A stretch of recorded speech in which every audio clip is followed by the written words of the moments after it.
You don't need a reason. You can just do things. Okay, let's go on a quick journey. I'm going to do what I do often, use a big picture macro example to kind of kick open the door on something that I think is a smaller personal problem for many of us. I was recently on X, and I saw a post where someone was referring to some policy changes made by a foreign country. Obviously, no need to get into details here, but the post essentially referred to the country's new direction and said simply, "See, you can just do things." Boom. You can just do things. So the question is, if that's true, why, on a personal level, do we so often refuse to? Why do we so often carry perceived limitations around with us as though they are these tangible steel bars? Why do we think of an ideal state, sigh, and go, "Ugh, yeah, but not me"? Why do we so easily forget that almost everything existing in our lives exists because we're allowing it to be there?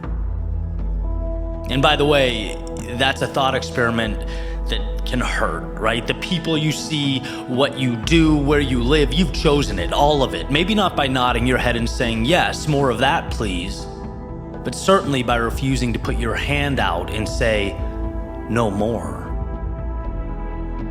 See, the truth is, listening to this won't act for you. It won't write that email. It won't send the application. It won't put a deposit down on that apartment in a new city. It won't tell a toxic individual in your life that you wish them well, but it's time to move on and protect your peace. Now, this episode will do no such thing. But hopefully, if all goes right, it plants a seed. It reminds you that there is your current world and your ideal world. And the former evolving into the latter requires you looking around and saying, "You know what, I don't like this, so I'm going to change it." It requires you remember how powerful you are, how much control you have. Every once in a while, I think back to corporate America. And for all the flack it gets, there really are some wonderful things about it, right? There's plenty of wisdom as well as, relationships that I proudly carry with me to this day. But like anything, there were some things that as a young man really bothered me. And one of them was how many people around me, much older, some of them much, much older, hated everything about their jobs, their day. And I don't mean disliked, I mean loathed. I mean repeatedly checked the weather app for snow days like a third grader with a test scheduled the next day. And I would naively ask myself, then why the hell are they here? Now, painting a large group of people with a broad brush isn't always fair, but I feel confident in saying that at least generally, leaving wasn't a thought. Not for many of them. This was just the way things were. It was life. It was going around the track and they were merely passengers. It took some time, but I started to understand, right? My personal hypocrisy became clear when I had trouble making similar changes in my own life. It was just interesting to me, and I would recognize it and I would think about it. I'd realize sometimes we don't stop. We don't ask ourselves if things have to be a certain way. We just accept them and complain about them, right? After all, that's easier. And so I don't want this to be complex. I don't want this message to be some kind of decoder ring. I want this to be as simple as possible. I want to hand this to you and let you ponder this question as the architect of your own life, which you are. Are you happy with how things are? Do they align with what matters to you most? Are they pointed towards your purpose? And if there are things consistently weighing you down, why aren't you chipping away? Why aren't you redesigning? Why are you accepting something as is just because it's where you got dropped into the game? There's a lot of power and emotion behind this next idea, right? So much that it's really hard to grasp it as an idea when spoken. The same way other big ideas or questions like what's the meaning of life fall flat, right? It's just too big to fully grasp, but I'm gonna try. The idea or phrase is simply this: you are going to die. Life goes by fast, very, very fast. And we aren't in our 90s yet, at least most of us. But from what I'm repeatedly told, people that age all realize how stupid the helplessness and the hesitation, the fear, all that stuff that kept them small, how stupid it really was. How our imaginary walls keep so many of us locked in. If we're gonna be gone in 100 years anyway, break some things. Take some risks. Stop accepting standards that are subpar. You don't need to do that. You don't need permission. You don't need a green light or a letter in the mail. In fact, you don't need a reason at all. You can just do things.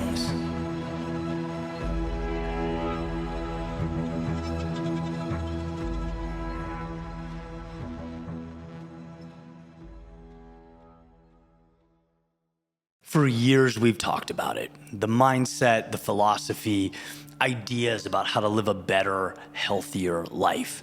And that's important.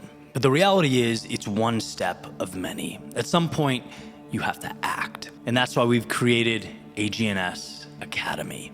It's a place where your mind gets sharper, your body gets stronger, and arguably most importantly, you're on that journey with a group of people holding each other accountable and lifting each other up along the way. So if you've been listening and listening and listening and are wondering where to take it, AGNS Academy is the answer. You can find the link in the description and show notes below. Sometimes what you don't do is more powerful than what you do. Sometimes the answer is not the home run or some lifetime achievement award. No, sometimes the answer is simply hanging on. Realizing that the yeses, they're important, but they're nothing compared to the no's. No to the faint whispering that you can't. No to the feelings of inadequacy, and no to the reflection staring back at you that just feels ordinary. As that feeling, it's wrong. And what this means, as I was once told, is that success is not always the spectacular. Sometimes it is simply hanging on when others would let go. When the world would hear that same faint whisper and bow down because, we all hear it. Life is not a movie. There is no fixed ending. And where there are unknowns, there is fear. That's not rocket science. Unknowns equal fear. But if I may, let me explain something. Because where there is fear, there is also something else. And that something is opportunity. Like a curtain that must be pulled back, an ocean that must be crossed, or a toll that must be paid. While you dance to melodies of songs unwritten and are led by the characters in stories untold, this is not a game of the miraculous. This is a game of self-belief. A game of not personalizing the people that are going to let you down. The days that will bring you to your knees. It's not feeling inadequate when you swing and miss, because you will. And I hope you do. I hope you do, because each swing makes you stronger and each loss makes it easier. Easier to say no to that ship that wants to bring you right back to the port you left from. How comfortable, how safe, how secure it would be. But just like fear and opportunity are one and the same, so are safety and regret. a concession, a wolf in sheep's clothing, and they are a lot of things, but they are not you. So forget about the grandiose. The magic is not in the moon. It's in the staircase that takes you there. Each step, each battle, each time you fall, smile to yourself and carry on. Because the difference between average and exceptional is the ability to make a single decision. The decision to hold on. To stand firm when the people around you turn back. To believe in your foundation when the walls close in. It's running a race with eyes fixated on each step. Not on the finish line. No, the finish line doesn't do anything but distract. It reminds you of the road to be traveled. Your job is not to make a finish line appear. It is to say yes to the step in front of you and no to everything else. See, anyone can take one step. Anyone can progress 1 foot. Races, journeys, life is simply a culmination of those steps, a culmination of little decisions to not let go. So when your arms shake and the voice in your head screams, when your thoughts beg you to stop and your mind starts to rationalize the possibility of surrender, remember that big things are broken into little things. Minutes are merely seconds. Mountains are merely rocks. And success is simply hanging on when others would be letting go.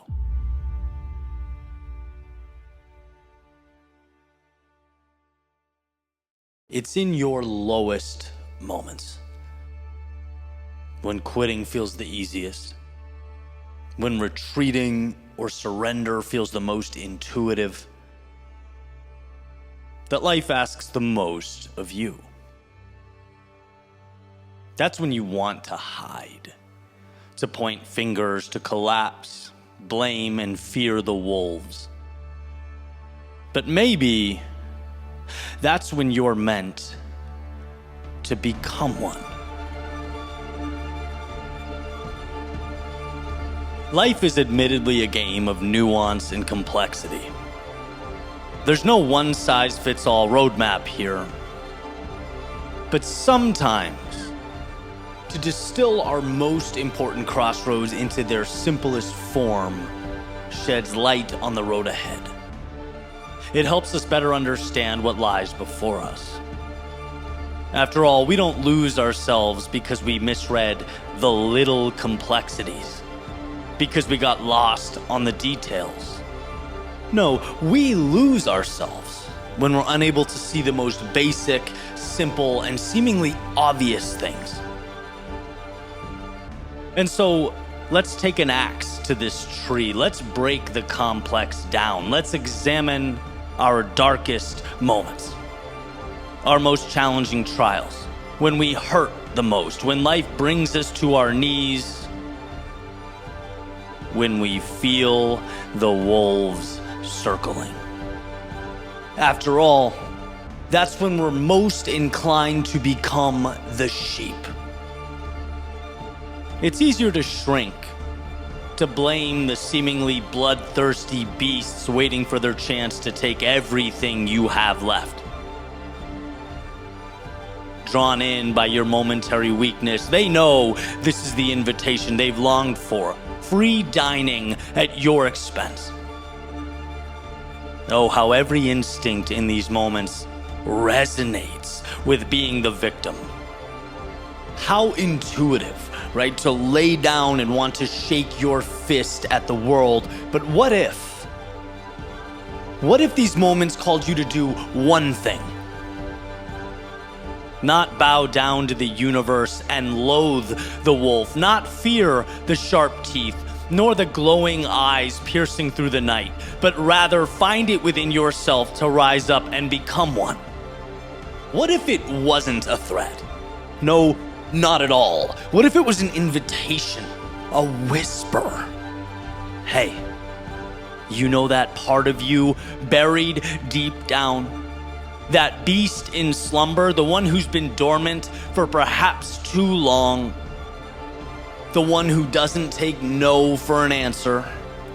Who sees the world not as a collection of steel bars restricting their every move, but a playground. One who expects turbulence. Who sees the obstacles not as a problem, but as a reminder that you are right where you need to be. That lives inside you, with all its strength and courage, all its fight and resolve. When you feel the wolves circle, don't collapse into that part of you treading water on the surface. Dig deep. Descend to the depths of yourself and reemerge as one of them. Fight fire with fire. See, sometimes life calls on you to take shelter. This is not one of those times. Step out into the world, into the storm, into hell, and carve something beautiful into the chaos. Will it be easy? No, of course not. That's the whole thing. When we're in pain, anything but surrender is counterintuitive. But that's why the ascent is transformational. Start with the premise that it's not a matter of if the wolf inside of you exists. It's whether you can collect yourself and choose to be him over the sheep. Can you tolerate the sharp pain of transformation in exchange for the slow, dull, chipping ache of surrender? When the wolves circle, and if they aren't now, my friend, they will. A life fully lived is never void of them. Accept the call to transcend life as it's currently lived. Let the sharp teeth be a reminder that you can cut through the haze of doubt. Let the eyes be a reminder that you can see through the now and visualize the ideal. Let the howls be a reminder that your soul cries out for more. That their moon is in fact your moon, and what's available to them can belong to you. When you want most to accept the role as sheep, when you want most to lay down, to tip your cap and call it a day, that is your moment. To not just endure, but to dig deep. To step outside yourself. To find light in darkness, to become the way, and to be more than you have ever been.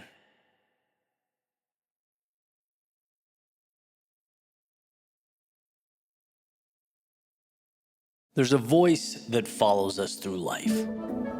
Sometimes loud, sometimes barely a whisper, but always there. Telling us to stay small, to play safe, to know your place. For a while, we listen. We listen because to stand tall is to risk being seen. To take a swing is to risk missing. To dream is to risk heartbreak. And so we do the logical thing. We shrink. Tuck away our ambitions. Lower our eyes. Learn to merely survive. But hidden underneath the noise of the world, buried beneath layers of doubt and fear, sleeps a giant. A force so immense it could change everything. It is a giant waiting for you to remember. When I was young, I believed the world was mine. And get this, I didn't have a resume.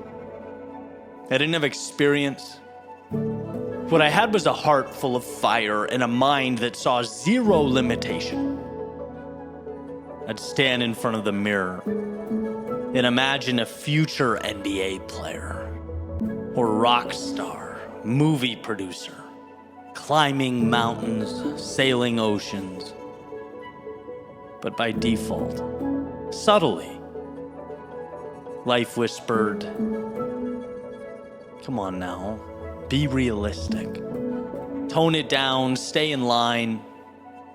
And piece by piece, I traded wonder for compliance. I traded dreams for routines. I traded what my heart wanted for society's instruction manual. I thought perhaps that fire was gone as I made my way into the world, but that giant doesn't die. It sleeps. See, the giant inside you is not made of what you do. It's made of who you are. It's the book you've never written, but oh, you still dream about. The business you imagine when no one's around. It's the conversations you rehearse in your mind, but don't say out loud. The mountains you stare at in awe, wondering, could I? That giant is the real you, unshackled by fear. It's that song you've never sung, but still your soul knows every word.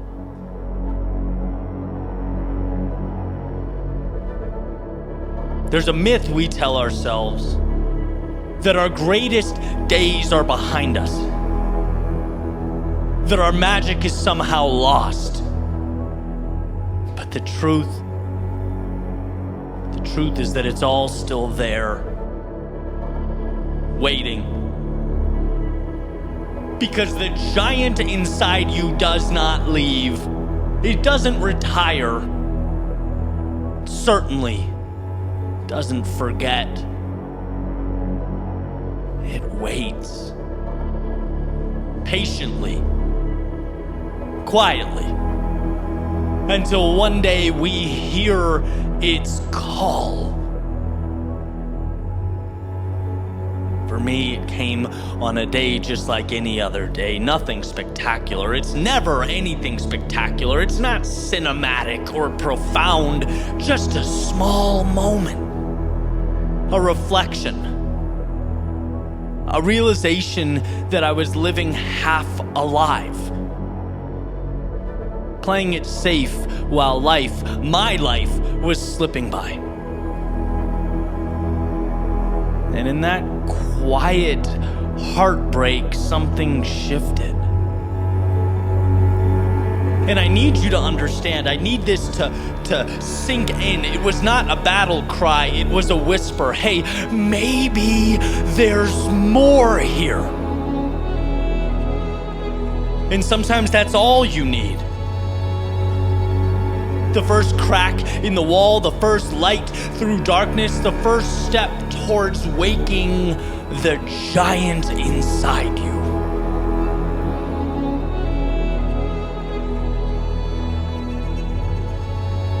When the giant stirs, the world changes. You start moving differently, speaking differently, choosing differently.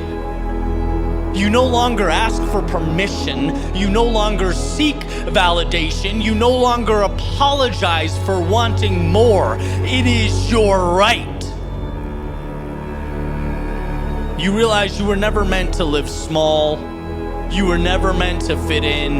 No, you were here to build and dream and climb and dance and shout your truth into the heavens with a voice so loud that the very mountains echo it back. You were made to live. Because the truth is, you're not broken. And as hard as this feels, you are not lost, you are not late, you are simply asleep. But that giant is stirring, and if you put your hand over your chest, you can feel it. The world needs you awake. So today I ask you, what would happen if you answered the call? What would happen if you trusted the fire inside you even when the world told you not to? What would happen if you stopped shrinking and started standing? Because the world does not need another shadow, it needs you. It needs you alive and awake and unapologetically yourself. When fear says stay small, awaken that giant. When doubt says be quiet, let your giant speak. When life says, hey, know your place, let your giant break the walls down. There is a giant within you, and it's time to wake up. The world is waiting.